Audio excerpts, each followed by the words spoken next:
नमस्कार दोस्तों। मैं आलोक सिंह आपको कोचिंग जंक्शन के इस प्लेटफॉर्म से प्रणाम करता हूं, नमस्ते करता हूं, अभिनंदन करता हूं और यह उम्मीद करता हूं कि आप इस महामारी के दौर में अपने को सुरक्षित रखेंगे और साथ ही साथ अपने पढ़ाई के कार्यक्रम को भी आगे बढ़ाते रहेंगे। इस लॉकडाउन का फ़ायदा उठाइए आप, क्योंकि परीक्षा का अपना एक नियत समय होता है और उस समय पर वह परीक्षा होगी। ठीक है ना? तो अगर परीक्षा अपने समय पर होगी तो हमारा भी यह दायित्व है कि हम अपने परीक्षा की तैयारी पूरे मन से, मनोयोग से करते रहें और यह ध्यान रखना है कि परीक्षा हम दें तो हमारा स्कोर जो है वह बॉर्डर लाइन पे ना हो, वह है बॉर्डर लाइन पर ना हो। मतलब हम इतना स्कोर कर सकें कि एकदम सुरक्षित जोन में रहें। तो उसके लिए निश्चित रूप से हम लोगों को अच्छी पढ़ाई करनी पड़ेगी, अच्छी तैयारी के साथ जाना पड़ेगा और कहीं न कहीं यह जो हमारी पढ़ाई है, यह जो तैयारी है, यह है इस रूप में महत्वपूर्ण है कि इसमें रेगुलरिटी होनी चाहिए। ठीक है ना?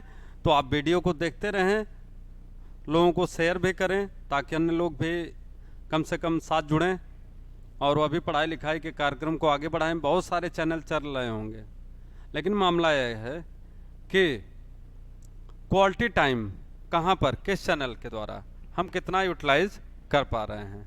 तो इस बात को ध्यान में रखते हुए मेरी आप लोगों से गुजारिश है, निवेदन है कि ज़्यादा से ज़्यादा लोगों को इसको भेजें, फॉरवर्ड करें, शेयर करें और लोग जुड़ेंगे तो हम लोगों का भी जो मनोबल है वह कहीं न कहीं आगे बढ़ेगा, उसमें वृद्धि होगी। ठीक है ना? तो आगे हम लोग देखते हैं। कल हम लोग पढ़ रहे थे भाग 10 अनुसूचित जाति और जनजाति क्षेत्र का प्रशासन।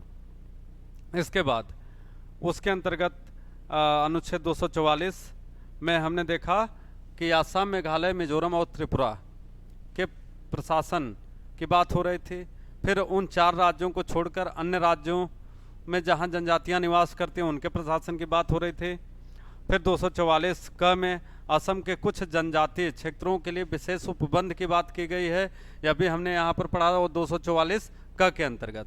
फिर आगे हम लोग बढ़े थे भाग 11 में। तो भाग 11 में संघ और राज्यों के बीच संबंध, संघ और राज्यों के बीच संबंध पढ़ रहे थे। 245 क्या कह रहा था? संसद द्वारा और राज्यों के विधानमंडलों द्वारा बनाई गई विधियों का विस्तार। तो कैसे इन विधियों का विस्तार होगा? ठीक है। आगे 46 में संसद द्वारा और राज्यों के विधानमंडलों द्वारा बनाई गई विधियों की विषय वस्तु की बात हो रही थी। 246 का माल और सेवा कर के संबंध में विशेष उपबंध की बात हो रही थी। आगे बढ़ते हैं थोड़ा। 247 में कहता है कुछ अतिरिक्त न्यायालयों की स्थापना का उपबंध करने की संसद की शक्ति है। फिर 48 में अवशिष्ट विधायी शक्तियाँ। 49 राज्य सूची के विषय में राष्ट्र, यदि वह राष्ट्रहित में है और राज्यसभा उसे प्रमाणित कर देती है तो संसद को विधि बनाने की शक्ति। 50 में कह रहा है कि यदि आपात की उद्घोषणा प्रवर्तन में हो तो राज्य सूची के विषय पर केंद्रीय संसद को विधि बनाने की शक्ति आपातकाल के समय। ठीक है। 251 कह रहा है संसद द्वारा अनुच्छेद 249 और 50 के अधीन बनाई गई विधियों और राज्यों के विधानमंडलों द्वारा बनाई गई विधियों में असंगति। आगे कह रहा है 2 या 2 से अधिक राज्यों के लिए उनके सहमति से विधि बनाने की संसद की शक्ति और ऐसी विधि का किसी अन्य राज्य द्वारा अंगीकार किया जाना। अनुच्छेद 252। 253 के अंतर्गत कह रहा है कि अंतर्राष्ट्रीय करारों को प्रभावी करने के लिए विधान। 54 कह रहा है कि संसद द्वारा बनाई गई विधियों और राज्य के विधानमंडल द्वारा बनाई गई विधियों में असंगति। अगर वह असंगति हो तो हम किस विधि को मानेंगे? तो कह रहा है कि केंद्रीय संसद जो विधि बनाएगी हमें उसे मानना पड़ेगा। तो यह तमाम चीजें यहाँ पर आपको दी गई हैं। इसके बाद हम लोग आगे देखते हैं कि अनुच्छेद 256, अनुच्छेद 256। तो 256 के अंतर्गत अगर हम बात करें तो बहुत महत्वपूर्ण टॉपिक यह चल रहा है। यहाँ पर आपको क्या ध्यान देना है? कह रहा है कि राज्यों की और संघ की बाध्यता, राज्यों की और संघ की बाध्यता। ध्यान से देखिएगा कि अनुच्छेद 245 से लेकर के और 255, अनुच्छेद 245 से 255 तक आपने क्या पढ़ा था? संघ एवं राज्य का विधायी संबंध, विधायी संबंध पढ़ा था, ठीक है ना? विधायी संबंध पढ़ा था, ठीक। इसके बाद अब हम पढ़ रहे हैं 256 से, अनुच्छेद 256 से लेकर के और 263 तक अगर हम देखें तो यह क्या देख रहे हैं कि केंद्र और राज्य के मध्य, केंद्र राज्य के मध्य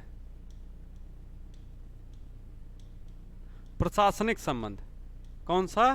प्रशासनिक,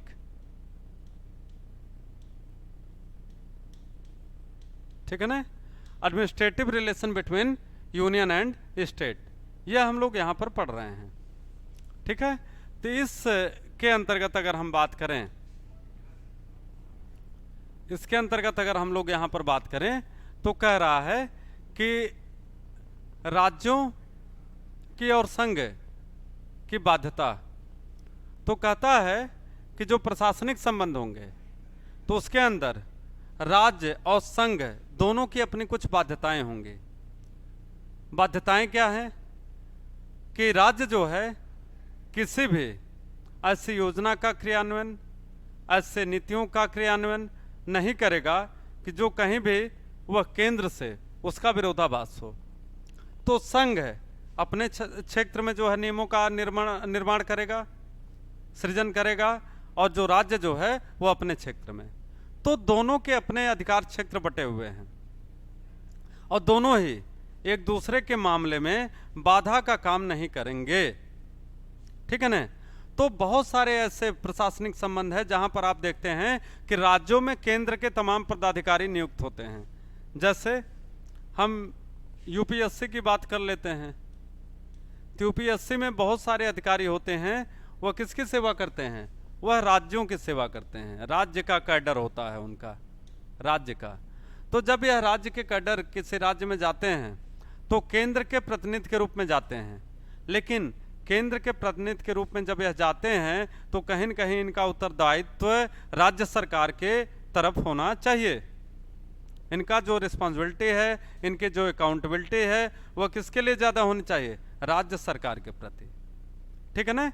तो यही बाध्यता की बात कर रहा है कि नियुक्ति भले उनका केंद्र सरकार के द्वारा किया जा रहा है, लेकिन वेतन भत्ता यह तमाम चीजें कौन देगा? राज्य सरकार देगा। क्यों? क्योंकि उनकी नियुक्ति राज्य सरकार की सेवा के लिए हो रही है, स्टेट गवर्नमेंट के सर्विसेज के लिए हो रही है।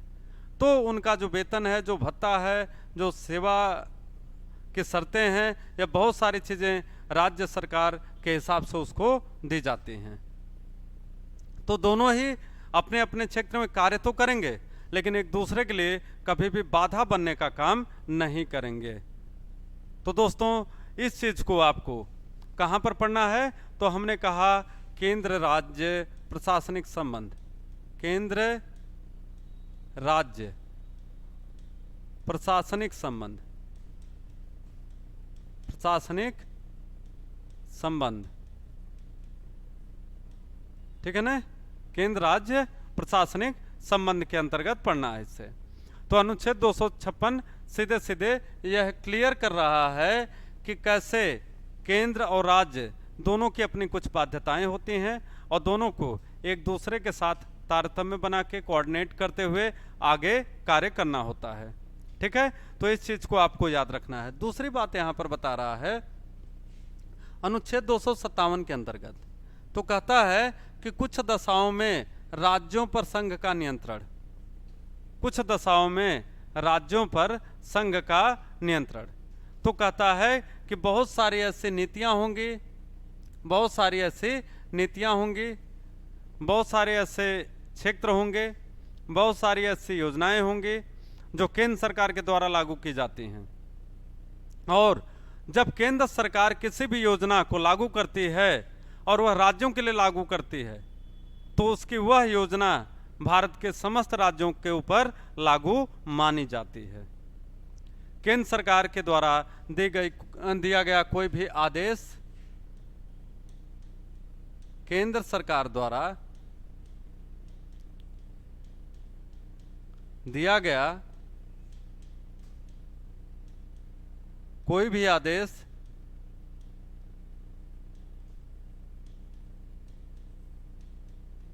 नीति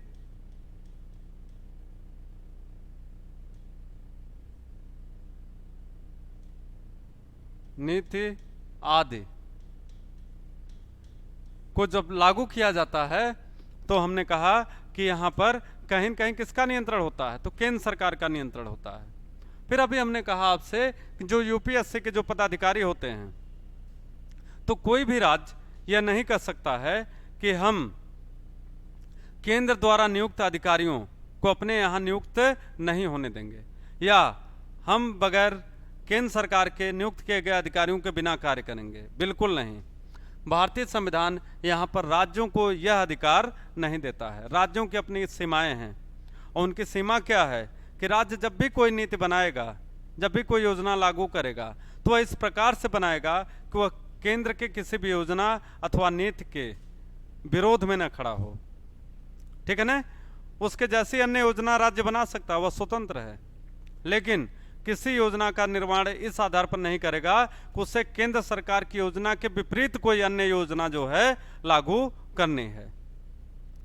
तो कहता है कि अगर केंद्र सरकार कोई भी नियम, कोई भी विधि, कोई भी जो है नीति, कोई भी आदेश जारी करती है तो वह समस्त राज्यों के द्वारा उसको क्या किया जाएगा, उसका पालन किया जाएगा।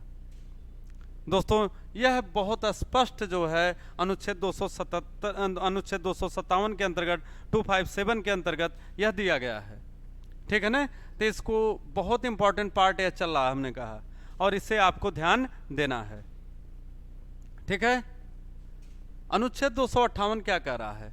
कहता है कि कुछ दशाओं में राज्यों को शक्ति प्रदान करने आदि की संघ की शक्ति, कुछ दशाओं में, कुछ दशाओं में, कुछ दशाओं में राज्यों को शक्ति प्रदान करने आदि की संघ की शक्ति। तो कहता है कि तमाम ऐसी दशाएं, ऐसी परिस्थितियां उत्पन्न होती हैं जिसमें यह कहा जा सकता है कि राज्यों को शक्ति प्रदान करने की संसद की केंद्र की शक्ति होती है या संघ की शक्ति होती है। तो संघ कैसे करता है? जैसे वह राज्यपाल को नियुक्त करता है, जैसे वह तमाम विषयों में लॉ एंड ऑर्डर का विषय है, या तमाम ऐसी चीजें हैं जहां पर किसका मामला बन जाता है, राज्य सरकार का। तो कहता है कि केंद्र कभी कभी अपनी नीतियों को अपनी योजनाओं को किसके माध्यम से लागू करवाती है। तो आंसर यहां पे होगा आपका कि वह किसके माध्यम से लागू करवाएगी। तो कह रहा है कि राज्यों के माध्यम से, राज्यों के माध्यम से लागू कराएगी। ठीक है ना। इस चीज को आपको यहां पर ध्यान देना है। तो राज्य जो है यह है केंद्र द्वारा प्रदान की गई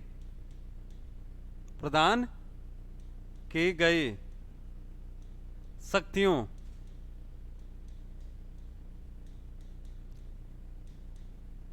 का निर्वहन करेंगे। यह लाइन यहां पर दी गई है। ठीक है ना। तो सीधी सी बात कर रहा है कि कुछ दशाओं में राज्यों को शक्ति प्रदान करने आदि की संघ की शक्ति, संघ को यह शक्ति प्रदान की गई है कि वह जब चाहे तो वह राज्यों के भी शक्तियों में, उसके अधिकारों में क्या कर सकता है, वृद्धि कर सकता है। यह अनुच्छेद 258 आपका था। 258 का, तो 258 का के अंतर्गत क्या कह रहा है संघ को कृत्य सौंपने की राज्यों की शक्ति। 58 का जस्ट उल्टा यहां पर है, वहां पर संघ जो है राज्यों को कृत्य सौंप रहा है। अनुच्छेद 258 में संघ जो है राज्यों के अधिकारों में बढ़ोतरी कर रहा है, लेकिन अनुच्छेद 258 का क्या कहता है, 258 का 258 क ए, तो यहाँ पे कह रहा है कि संघ को कृत्य सौंपने की राज्यों की शक्ति। तो राज्य को भी यह अधिकार प्रदान किया गया है संविधान के द्वारा कि वह भी तमाम ऐसे दायित्व होते हैं, तमाम ऐसे जिम्मेदारियां होती हैं, तमाम ऐसे उत्तरदायित्व होते हैं जिनका निर्वहन राज्य स्वयं नहीं कर पाता है। तो वह उसका उत्तरदायित्व किसके ऊपर सौंपता है, तो उसका उत्तरदायित्व वह कह रहा है कि वह संघ को सौंपता है, संघ को सौंप देता है। तो संघ को सौंपते ही राज्य यहां अपने उत्तरदायित्व से क्या होता है, बच जाता है। ठीक है ना। तो या उसकी जो जिम्मेदारी है, उसका जो उत्तरदायित्व है, वह कहीं कहीं सीमित हो जाता है। जैसे अभी ध्यान दीजिए कि हम कोरोना महामारी के दौर में चल रहे हैं, हम कोरोना महामारी के दौर में चल रहे हैं। तमाम राज्य जो है ऑक्सीजन सिलेंडर किससे मांग रहे हैं, तो कह रहा है केंद्र सरकार से। तो जो आपदा संबंधी नियम हैं, इसमें केंद्र सरकार को आगे बढ़ के काम करना होता है। तो कहीं न कहीं राज्यों ने यह निश्चित किया हुआ है, संविधान के द्वारा उनको यह अधिकार प्रदान किया गया है कि जब भी कोई आपदा आएगी, इस तरीके का कोई संकट आएगा, तो राज्य जो होंगे वह है केंद्र को यह अतिरिक्त उत्तरदायित्व सौंप सकते हैं, उनसे अपेक्षा कर सकते हैं कि नहीं केंद्र आगे बढ़ करके और यहाँ पर उस दायित्व की पूर्ति करे। ठीक है ना। तो यहाँ पर यह चीज दी गई है। इसके अलावा मित्रों, अगर हम लोग आगे बात करते हैं तो आगे आप देखेंगे कि आपका दिया गया है क्या, अनुच्छेद 260। तो 260 में क्या दिया गया है, भारत के बाहर के राज्य क्षेत्रों के संबंध में संघ की अधिकारता। भारत के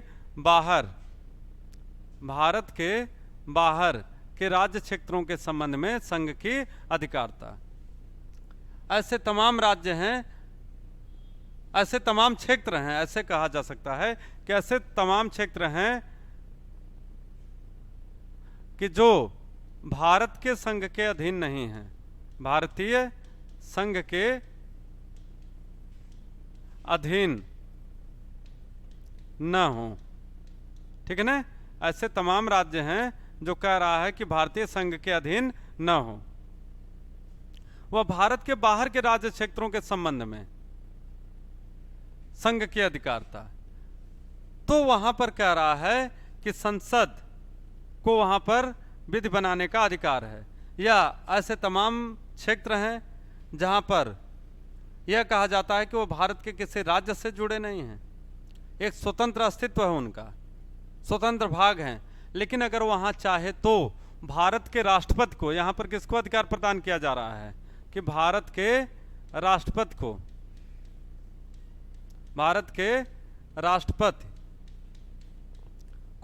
यह अधिकार प्राप्त है कि वह उसके अंतर्गत जो है इन्हें नियम बना सकता है, नीतियां बना सकता है उनके लिए।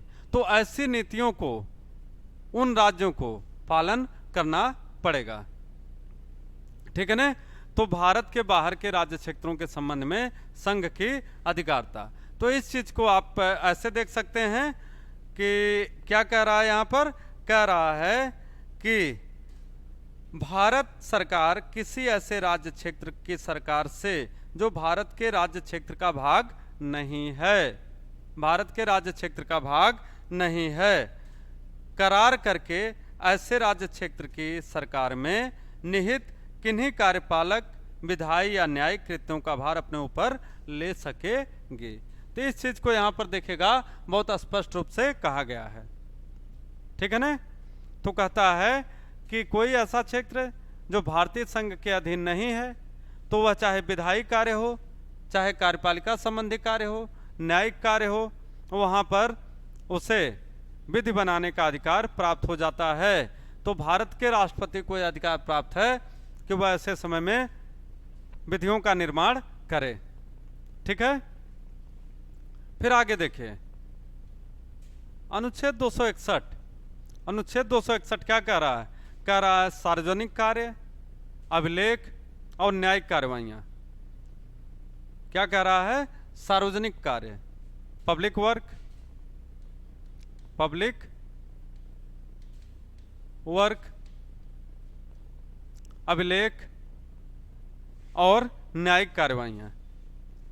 तो इन सब के विषय में कहता है कि जो केंद्र सरकार होगी, जो हमारी संघ की सरकार होगी, उसको यह अधिकार प्रदान किया गया है कि वह इन सार्वजनिक कार्यों, अभिलेखों अथवा न्यायिक कार्यों को करे। ठीक है, तो चाहे वह सार्वजनिक कार्य हो, अभिलेख संबंधी हो अथवा न्यायिक कार्य हो, यहाँ पर अधिकार किसको दिया गया है? तो कहता है कि यह अधिकार सीधे सीधे किसको दिए गए हैं? संघ की सरकार को दिए गए हैं। ठीक है, तो यहाँ पर उसका दायित्व क्या होता है? बढ़ जाता है, उसका दायित्व बढ़ जाता है। तो इस चीज को आपको याद रखना है। ठीक है, फिर आगे देखिए, आगे जो इम्पोर्टेंट टॉपिक है यह बहुत जबरदस्त, बहुत इंपॉर्टेंट है। यह क्या है? जल संबंधी विवाद, जल संबंधी विवाद, वाटर डिस्प्यूट्स की बात हो रही है यहाँ पर। तो कह रहा है कि अंतर्राज्यीय नदियों या नदी दोनों के जल संबंधी विवादों का न्याय निर्णयन। तो बहुत जबरदस्त प्रश्न यहाँ बनता है मित्रों, जल संबंधी विवादों का निपटारा कहाँ पर वर्णित है? अनुच्छेद 262 के, या इसे कहा जाता है नदी जल विवाद। नदी जल विवाद ऐसे दे दिया जाता है। ठीक है, यह विषय कहाँ पर है? तो कह रहा है कि अनुच्छेद 262 के अंतर्गत। बहुत इंपॉर्टेंट हमने कहा, बहुत का मतलब बहुत, आपके एग्जाम के लिए यह जबरदस्त प्रश्न है। ठीक है ना, इनको आपको याद रखना है। तो जल संबंधी विवाद की जब बात आती है या नदी दोन जो होते हैं उनके विवादों की बात आती है, तो यहाँ पर याद रखिएगा। तो कहता है कि नदी जल संबंधी विवाद में, जल संबंधी विवाद का निपटारा करने का अधिकार भारत की संसद को है, संसद को है। तो भारत की जो संसद है उसे कह रहा है कि जल संबंधी विवाद का निपटारा करेगी। यह भी कह रहा है कि बिना संसद के अनुमति के न्यायपालिका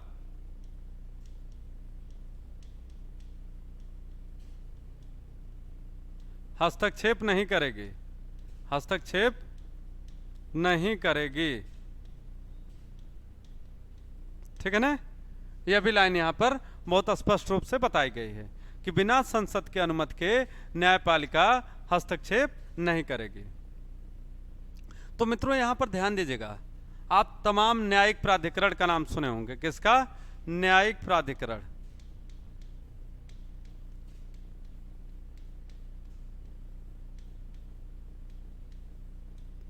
ठीक है, जुडिशियल ट्रिब्यूनल की बात की जा रही है। किसकी? जुडिशियल ट्रिब्यूनल की।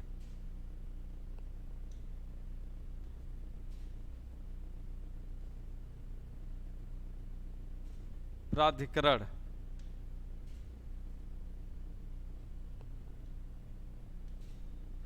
की बात की जा रही है। तो जब इसकी बात की जाती है तो यहां पर कह रहा है कि यह करने का अधिकार किसको है? यह भी गठित करने का, यह है गठित करने का अधिकार संसद को है। तो जब तक संसद परमिशन नहीं देगी, जब तक संसद इजाजत नहीं देगी, तब तक इस बात का ध्यान रखिए कि नदी जल विवाद का निपटारा करने का अधिकार न्यायपालिका को नहीं प्राप्त होगा।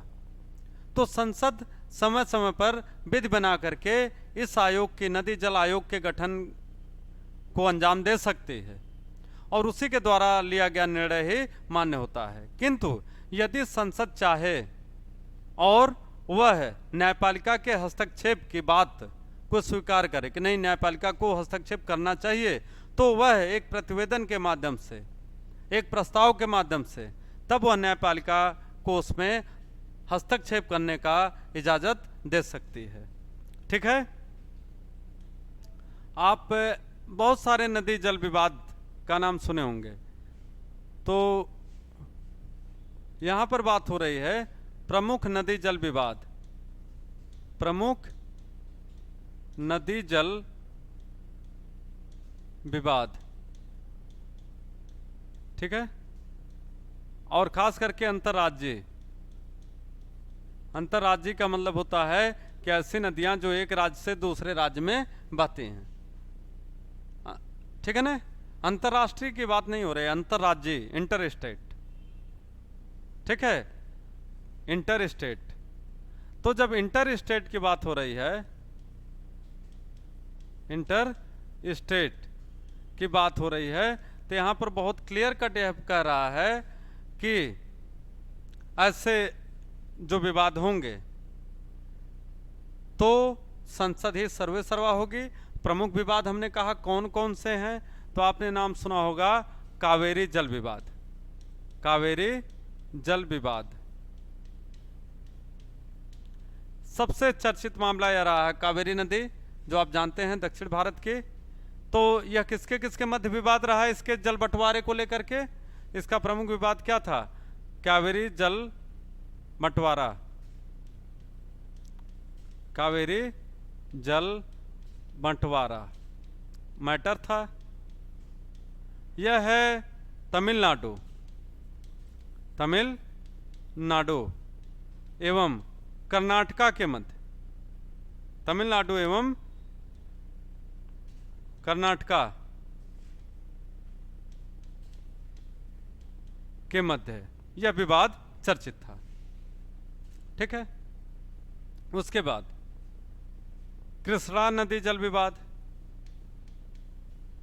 कृष्णा नदी जल विवाद। ठीक है। तो यह भी दक्षिण भारत का मैटर था, यह भी बहुत चर्चित नदी जल विवाद में से माना जाता है। तो आप जब इन टॉपिक्स को पढ़ेंगे, कावेरी जल विवाद को, कृष्णा नदी जल विवाद को, तो आपको तुरंत आपके दिमाग में क्या आएगा? अनुच्छेद 262, क्योंकि यह वो नदियां हैं जो एक राज्य से, भारतीय सीमा के अंदर एक राज्य से दूसरे राज्य की तरफ जाती हैं। कुल मिलाकर के भारत में ही एक राज्य से दूसरे राज्य होते हुए यह अरब सागर अथवा बंगाल की खाड़ी में गिरते हैं। ठीक है। तो इस चीज को आपको याद रखना है। अनुच्छेद 262 बहुत महत्वपूर्ण, हमने कहा यह बहुत बार आपके एग्जाम में पूछा जाता है। या फिर आगे कह रहा है कि नदी दून संबंधी जो विवाद होता है, यह भी महत्वपूर्ण विवाद में से है। इसका भी निपटारा करने का अधिकार किसको है? तो कहता है भारत की संसद को है। अनुच्छेद कौन सा है? तो यहां पर ध्यान दीजिए, अनुच्छेद 262। तो अंतर्राज्यीय नदियों या नदी दोनों के जल संबंधी विवादों का निर्णय यहां पर किया जाता है। ठीक है। आगे देखा जाए,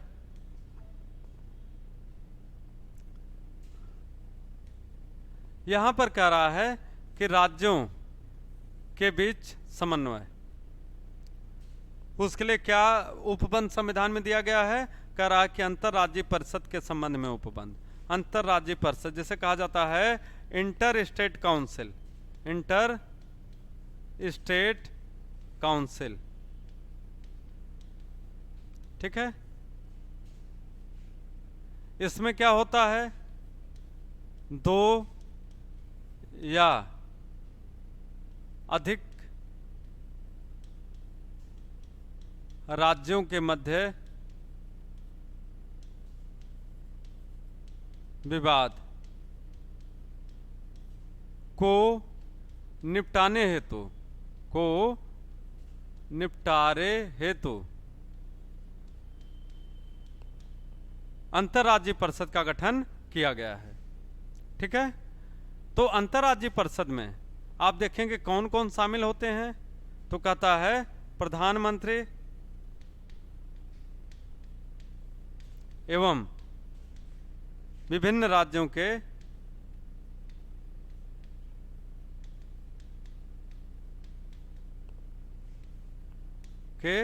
मुख्यमंत्री।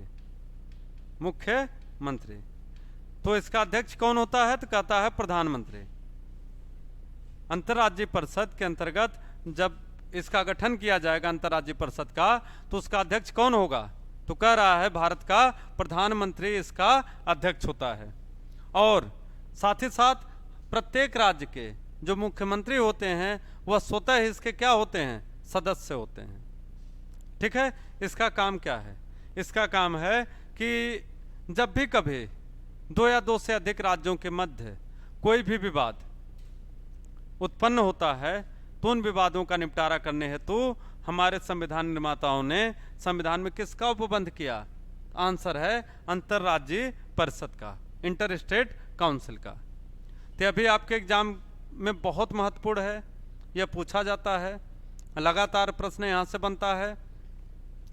तो आपको यह बता दें कि यह जो भाग आपको पढ़ाया जा रहा है केंद्र राज्य संबंध, चाहे आपने पढ़ा प्रशासनिक संबंध अथवा विधायी संबंध आपने पढ़ा पहले पार्ट में अनुच्छेद 255 तक 45 से 55, या फिर आप अनुच्छेद 256 से लेकर के और 63 तक देख रहे हैं, यह आपका प्रशासनिक संबंध है। तो यह ध्यान दीजिएगा मित्रों कि यह एग्जाम में आपको फंसाने वाला पोर्शन होता है। जनरली क्या होता है कि परीक्षाओं में हम यहाँ पर फंस जाते हैं इस तरीके के टॉपिक को लेकर के, लेकिन बिल्कुल नहीं, आप कूल रहा करिए। और जब आप कूल रहेंगे, एक कहते हैं कि स्वतंत्र मन मस्तिष्क के साथ रहेंगे, तो बहुत आराम से यह सारी चीज़ें आपको समझ में आई होंगी। और एक बार जब समझ में आ जाता है तो अनुच्छेद को लेकर के हम परेशान नहीं होते हैं। ठीक है, तो आपको ध्यान देना है कि महत्वपूर्ण क्या है जो हर हालत में आपको याद रखना है। यहाँ पर जो महत्वपूर्ण है वह है आपका